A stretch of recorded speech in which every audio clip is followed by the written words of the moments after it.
This Torah class is brought to you by TorahAnytime.com. Okay, good morning everyone. Shalom Aleichem, Bruchim Abbaim. Today's shir is dedicated by my good friend David Weber in honor of the memory of his aunt Sima Bas Alter Avram, her neshama shehaven aliyah. Now, welcome everyone. We're going to just visit a few items that we discussed in the past. Firstly, we had a question a while ago, and it just sort of hit me, on the very first Biur Halacha, regarding the nusach that we say mincha time. Moida ani kishem shezikisani l'rosh kishachama v'mizrach kach zachisi l'rosh v'marav. My friend Rav Nassim Walder just explained very simply, the tefillah by mincha is not a request, it's not a bakasha, it's merely gratitude. Same way in the morning, we say, thank you Hashem, that you took me out of the darkness to light. Mincha time you say, just like you allowed me to see the sun in the morning, you allowed me to see the sun in the evening. In other words, it's not a bakasha at all, there's no bakasha at all, mincha time, and therefore that's the lashon of zachisi in the past tense. Regarding what we said yesterday about a few items that were kasha l'shikcha, where the Mishnah Berura said, Yizar mililbo shnei malbushim yachad b'pamachas, you should be careful regarding wearing two items simultaneously. So as we mentioned, Reb Chaim Kanievsky wrote an entire sefer about items that make you forget. So the Dirsha Mishnah Berura brings down from Rabbi Yosef Chaim Sonnenfeld that the inyan of putting your clothing under your head is only if you do it regularly, but not occasionally. Just like the Kohanim in the Beis HaMikdash, who would always sleep with the items under their head. Reb Chaim Kanievsky, on the other hand, in Sefer Zikaron, he says that this would apply even if somebody does so occasionally.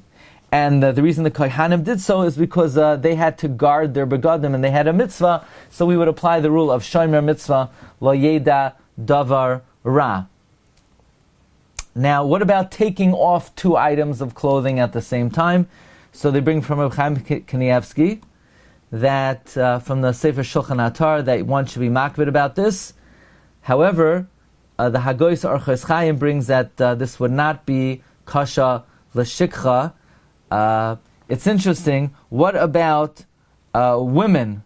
Do women have to be careful about items which are kasha l'shikcha? So the Chavos Das, this is called in the Dirsha Mishnah Berura, and Yardei Simnayin Beis brings that only men have to be worried about items which are kasha l'shikcha.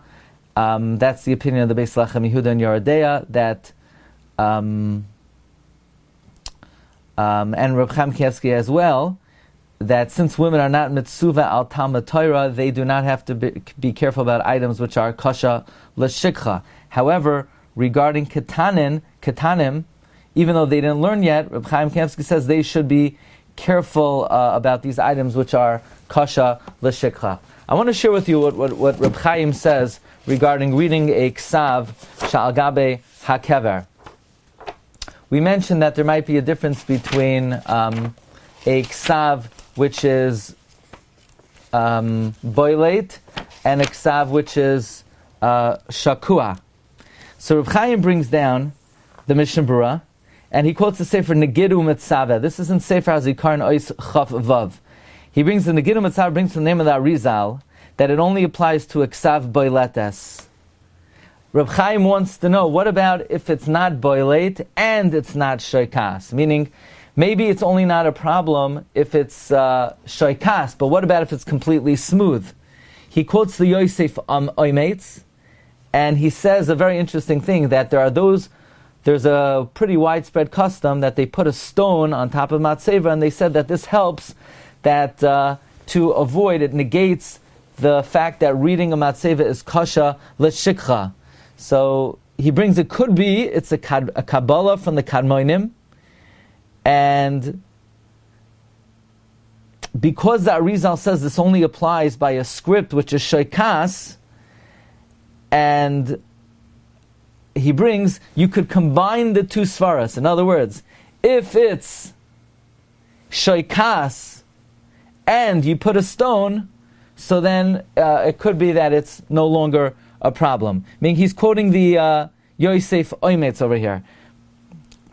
Meaning it seems like if it's shoikas, it's not a problem.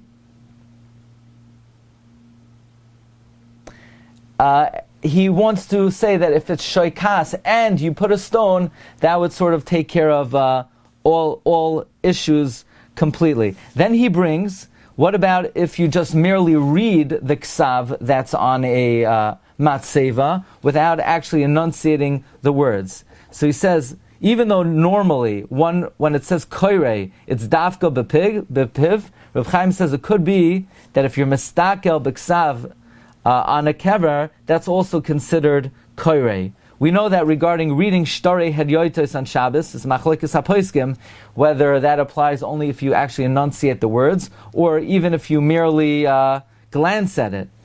And Reb Chaim says that it's not necessarily conclusive from there.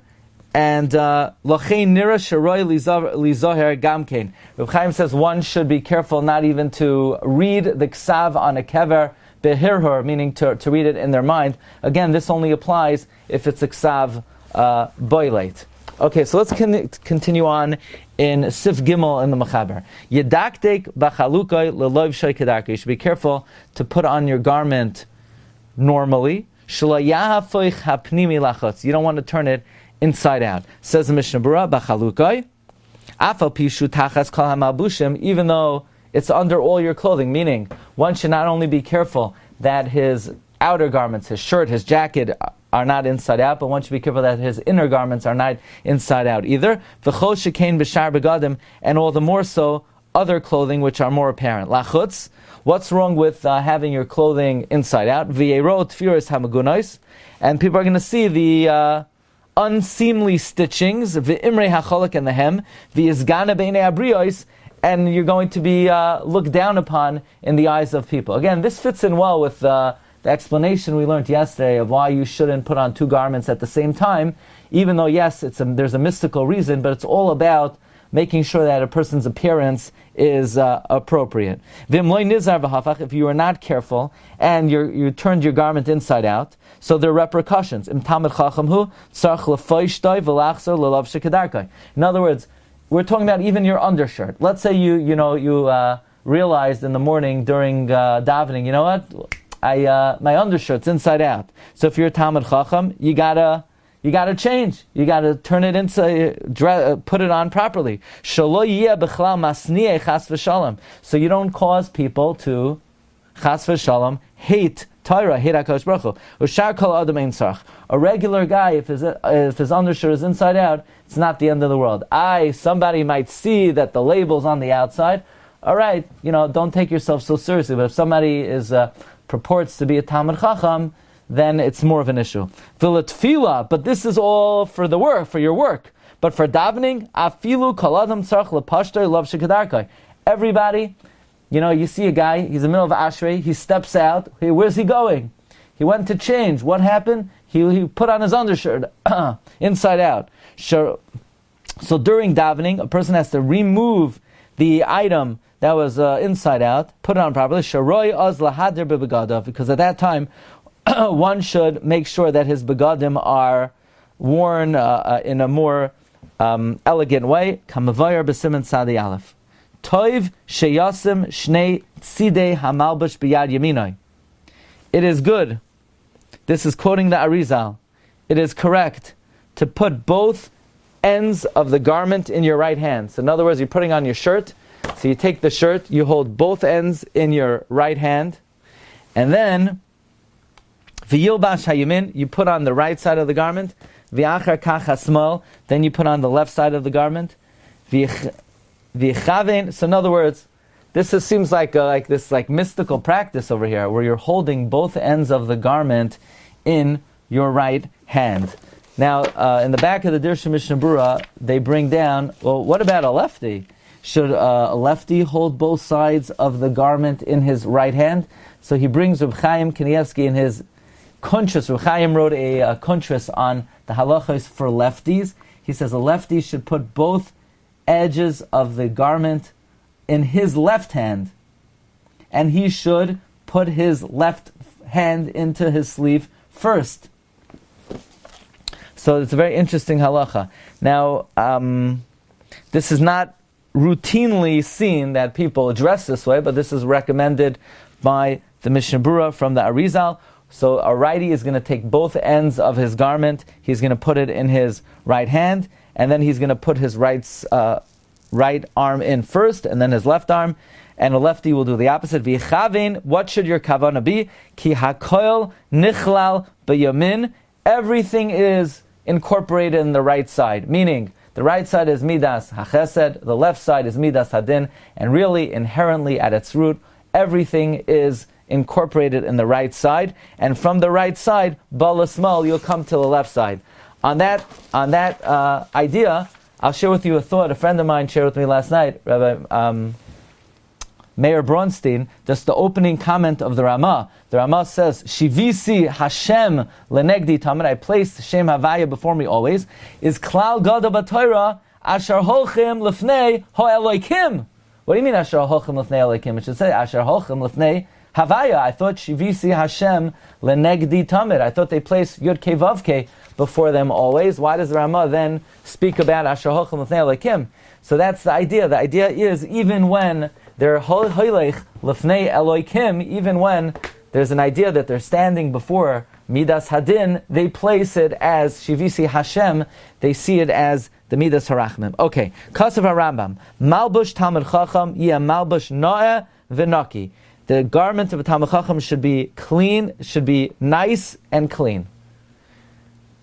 In Slabotka, they would call it conservative elegance. That's how they dressed in Slabotka. But it should be nice and clean. Talmud Chacham should not wear disparaging garments or dirty garments. It is prohibited that there should be any stain, or shamnunis, or some type of fatty substance. In other words, there should be nothing discoloration on them. You should not wear gaudy, flashy clothing, and not impoverished clothing, which is embarrassing to those who wear it. They should be average clothing, which are nice. Look in the Rambam for further details. Sif Daled. Yinol minol yamin tchila v'lo yikshvenu. You should put on your right shoe first. Don't tie it. V'acher kach yinol shel smal. Okay, so you're going to put on your right shoe first. You're going to then put on your left shoe. You're not going to tie the right shoe. V'acher kach yinol shel smal. You put on the left shoe. V'yikshvenu. You tie the left shoe. V'yachser v'yikshel shel yamin. Then you tie the right shoe. So this is a well-known halacha.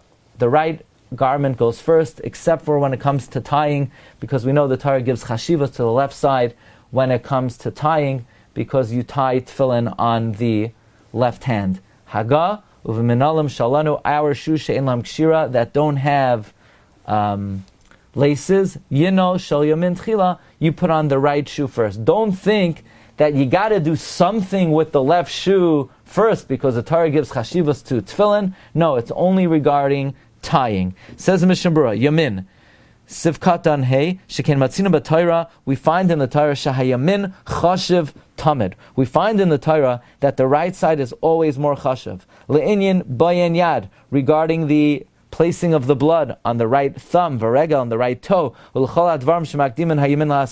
and for all matters that we put the right side before the left side. Just a question for you to think about, maybe some homework for you. The Mishnah Berura just said a different reason why the right side goes before the left. He said you hold the garment in your right hand, and then you put on your right arm, and then your left arm, and you should be mechavein that everything is nichlal in the yamin, umin hayamin bala smal. That sounds like some Kabbalistic reason, that everything starts off in midas harachamim and emanates midas hadin. So Mishnah Berura already gave a reason why the right side goes before the left side. Why is he all of a sudden now bringing in this new reason that the right side has more chashivas? If the right side has more chashivas, so then that should have been the reason before. You know, why before he gives a Kabbalistic reason, and here he gives this other reason.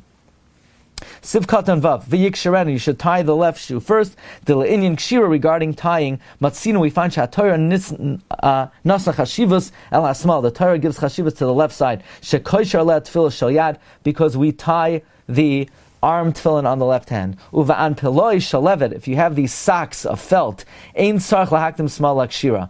They used to have these Robin Hood socks, and they had laces. The laces of a sock do not need to be tied on the left side. First, v'itter yad, a lefty, shemaniach tefillin biyamin shekol adam, that he puts on tefillin on his right hand, right side, yakdim yamin gan lahakshira, he should advance the right side for tying as well. Now, so someone who's a lefty, who's tying his right shoe, does he put on his right shoe, tie it, then put on the left shoe and tie it? Or does he put on the right shoe, the left shoe, go back, tie the right shoe, and then tie the left shoe? What do you say about that? I'll let you think about that. However, what about a woman? A woman doesn't wear tefillin. So should a woman tie her right shoe first? Yes, says Rav Shlomo Zalman Auerbach, that a woman should tie, I didn't know this, that a woman should tie her right shoe first. Okay, let us continue. Sivkatan Zayin, Yamin Tchila, V'gam im nizdamin lo shel smal. So you put on our shoes that don't have kshira, you put on the right shoe first. What if you can't find the right shoe? The left shoe you found. The right shoe is either under your bed, your kid's bed, or in the back of some closet somewhere that you haven't discovered yet. What if you only have your left shoe? So he says, if you just have the left shoe, wait until you have the right shoe so you can put on the right shoe first. Now, interesting halacha. When you take a shower, v'sach, and you're soaping yourself, you're rubbing yourself. Yamin tchila. You wash your right hand first. You're taking a bath, you wash your right hand first. What if you're a lefty? Says Reb Chaim Kanievsky, then you wash your lirchoitz et tzad yamin shel kol adam. Reb Chaim says you wash your right side.